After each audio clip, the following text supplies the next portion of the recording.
Welcome to APSC Academy. UPSC pre programme కి సంబంధించినటువంటి exam September 23న జరగబోతుంది. దానికి సంబంధించినటువంటి కొన్ని మోడల్ క్వశ్చన్స్ అయితే నేను చూపిస్తాను. ఇది ఎగ్జాక్ట్ గా మనకి 2 months back group 1 free coaching సంబంధించి ఎగ్జామ్ పెట్టినప్పుడు ఇలాంటి క్వశ్చన్స్ ఏవైతే ఉన్నాయో సో వాళ్ళ క్వశ్చన్ పేపర్ ని మీకు చూపిస్తున్నాను.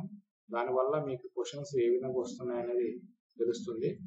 సో గ్రూప్ 1 అలాగే సివిల్స్ ప్రోగ్రామ్ కి సంబంధించినటువంటి క్వశ్చన్స్ ఆల్మోస్ట్ ఈ లెవెల్లోనే ఉంటాయి.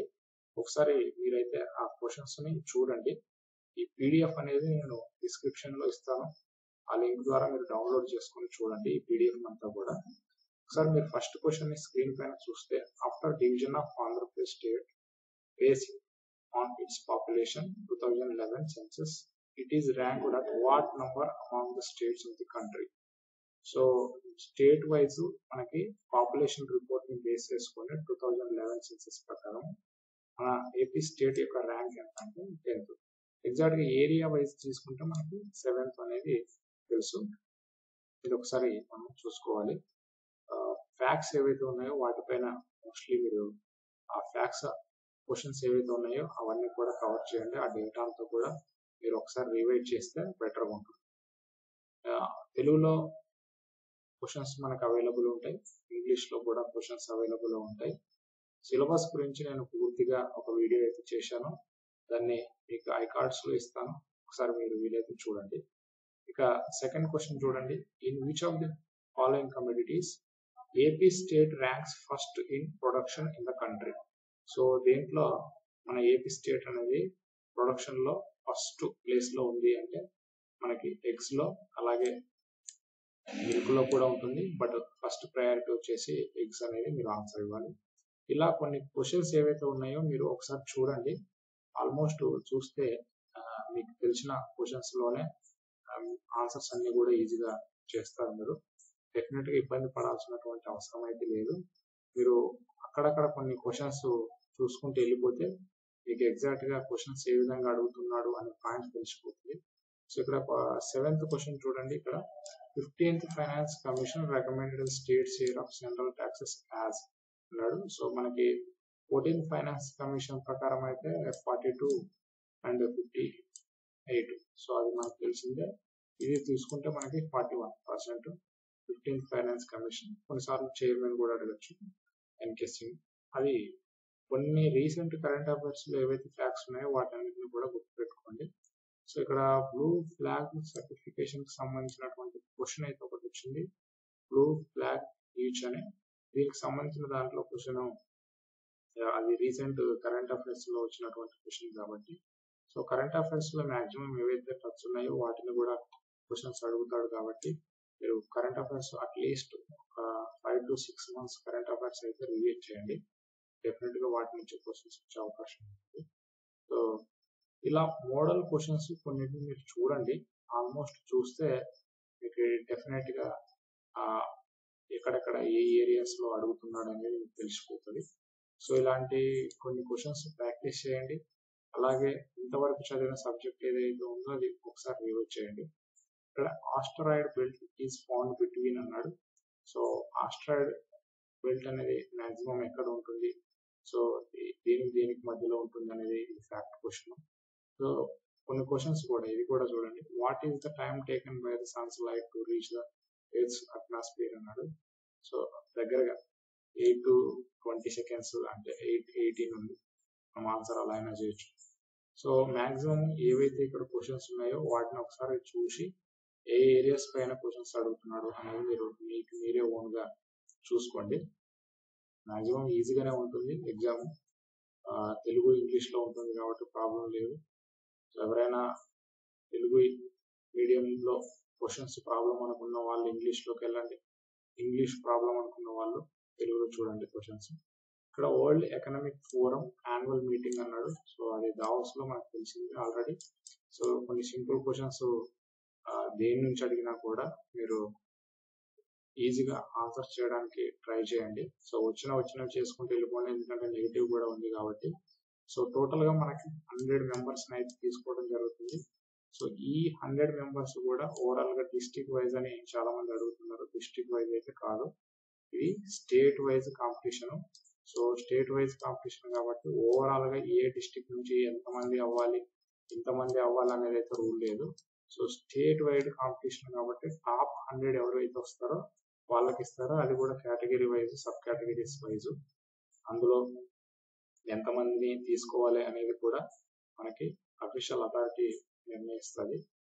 ఈ 100 మెంబర్స్ ని ఎంపిక చేసిన తర్వాత వీళ్ళలో ఎవరైనా లిఫ్ట్ అయిపోతే నెక్స్ట్ ప్లేసెస్ లో ఉన్న వాళ్ళకి అవకాశం ఉంటుంది. అది సెకండ్ లిస్ట్ కానీ థర్డ్ లిస్ట్ కానీ తీసే అవకాశం ఉంటుంది. సో ఒకసారి అది చూసుకోండి. లాస్ట్ టైం అయితే మార్క్స్ ఏవి పెట్టలేదు.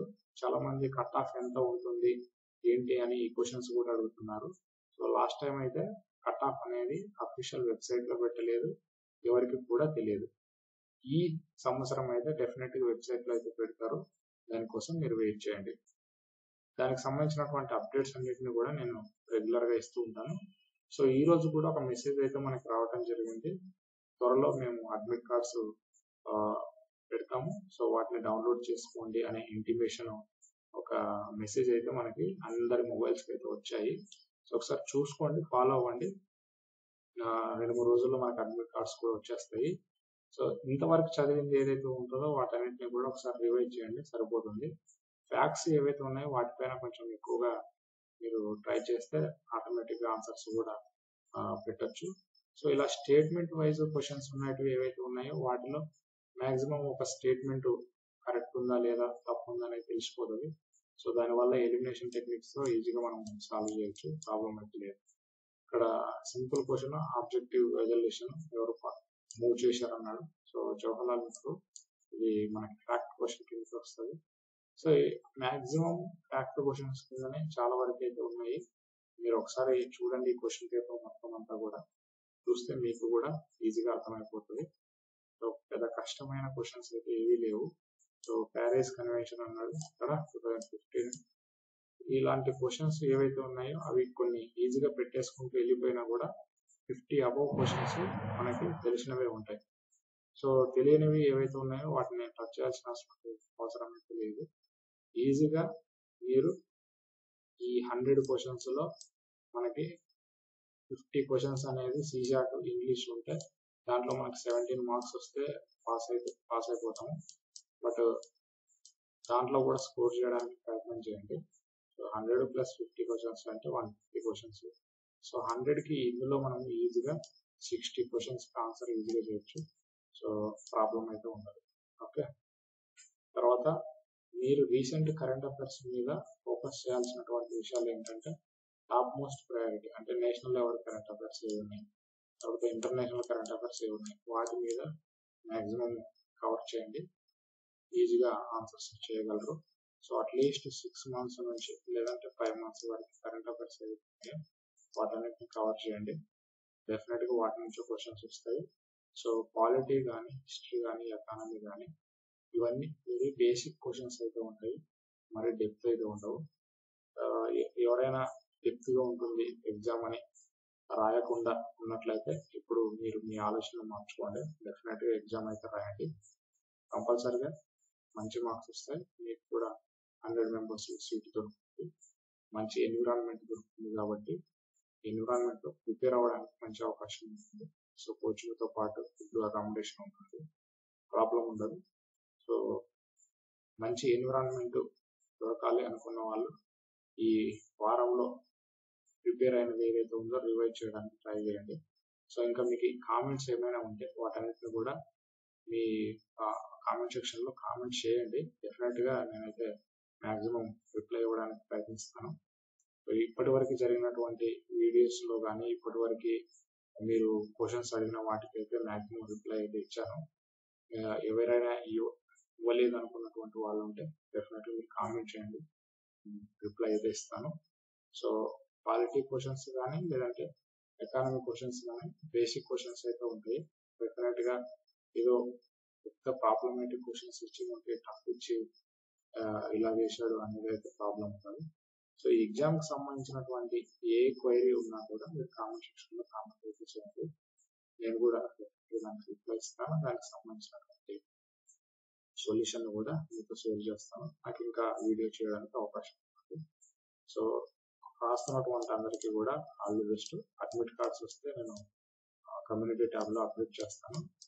ఒకసారి మీరు చూసుకొని డౌన్లోడ్ చేసుకోండి.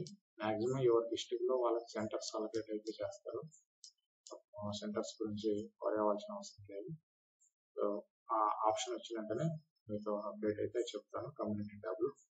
Thank you. బాగా రాయండి ఎగ్జామ్.